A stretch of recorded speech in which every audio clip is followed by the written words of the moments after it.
Art Nouveau started in 1890 and ended in 1910, which started in Europe and made its way overseas to America. Art Nouveau is French for new art, that also used organic and plant patterns. Today, we focus on three artists, Gustav Klimt, Alphonse Mucha, and Aubrey Beardsley. Gustav Klimt is a well-known Austrian artist, Alphonse Mucha, who is a famous Czechoslovakian artist, and lastly, Aubrey Beardsley, who is a famous English artist. All these artists had some impact on the Art Nouveau movement. Gustav Klimt was one of the well-known artists from Art Nouveau.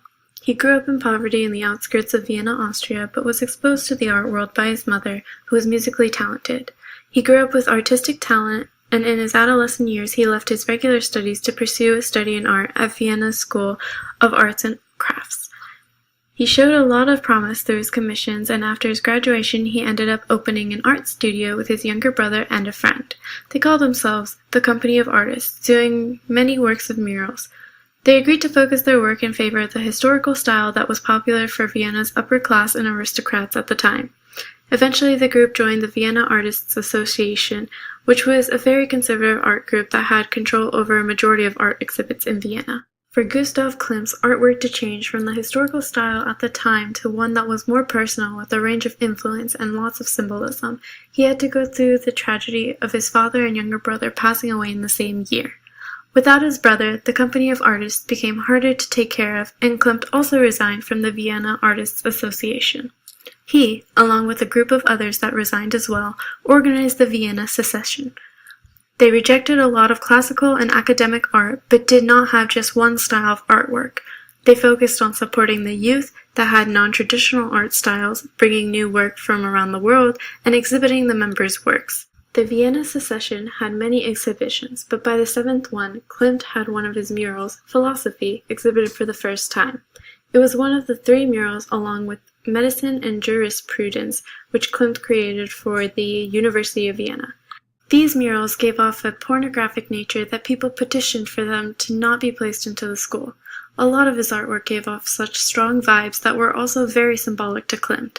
This caused a lot of frustration in Klimt's art career, but at the same time he was reaching a peak in his succession. Most of his work was women in some form of being undressed if they weren't fully nude. To many people, the uncensored nudity was too much, while Klimt saw it as more than just nudity, something beyond just symbolic beauty. Alphonse Mucha is a well-known Czech Art Nouveau artist during the late 19th to early 20th century. He was born in 1860 in a South Moravian town called Ivančice, where the Czech National Revival took place.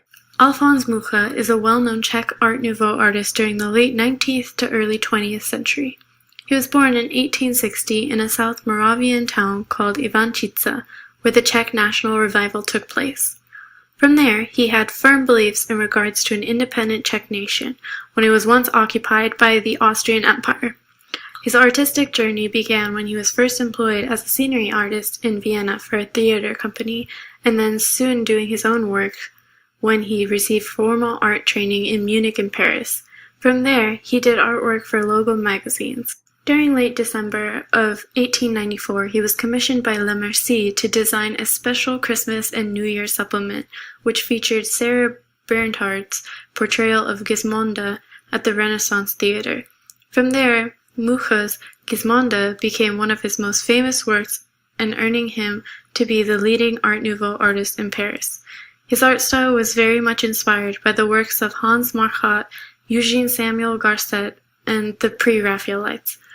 A lot of Mucha's work was shown in a slim portrait view portraying elegant women bordered by plant-like ornaments that were very reminiscent of Viennese and Oriental art. Mucha's work has been an inspiration for all the artists in the modern age and has made such an impact on the Art Nouveau movement. Another Art Nouveau artist was Aubrey Beardsley. Aubrey Beardsley, a famous artist known to have painted disturbing and unappealing paintings of yet simple life scenes, was born in Brighton, England on August 21, 1872. As a young child, he suffered from tuberculosis and distanced himself from doing things he loved, for example, playing instruments.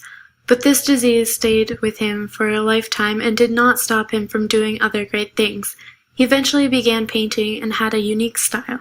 This style of painting only involved a white canvas and either white or a pencil charcoal.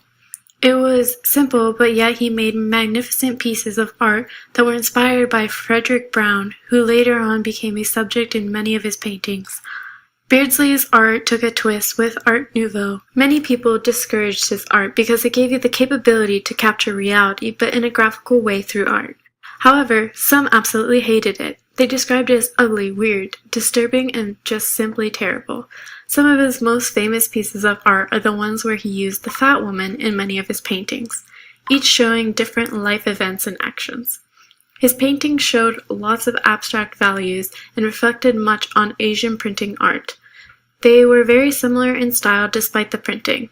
One unique thing about Aubrey's art is that the majority of them are women portraits and women as the main focus. Another is that many paintings represented his disease he had to unfortunately live with in the long run, and made it very difficult for him at the time to achieve and do what he was passionate about. In conclusion, we learned about Gustav Klimt's life and how his art changed and made the Vienna Secession, which helped young artists bringing new works from other places and exhibited works of the artists. With Alphonse Mucha, we learned that his artistic journey took place when he signed up for the theater company in Vienna, which helped him receive training in Munich and Paris, did artwork for local magazines, and became a leading artist in France with this painting called Gismonda. Last but not least, we also learned about Aubrey Beardsley, who had a disease called tuberculosis. He continued to strive for greatness and fancied art, which brought him a style of Art Nouveau that included a sense of reality. Beardsley also reflected on Asian printing art, which made his art seem very different than most. To wrap things up, we talked about Gustav Klimt, Alphonse Mucha, and Aubrey Beardsley. We talked about their lives and how their art represented Art Nouveau, as well as how their respected style made Art Nouveau the way it is today.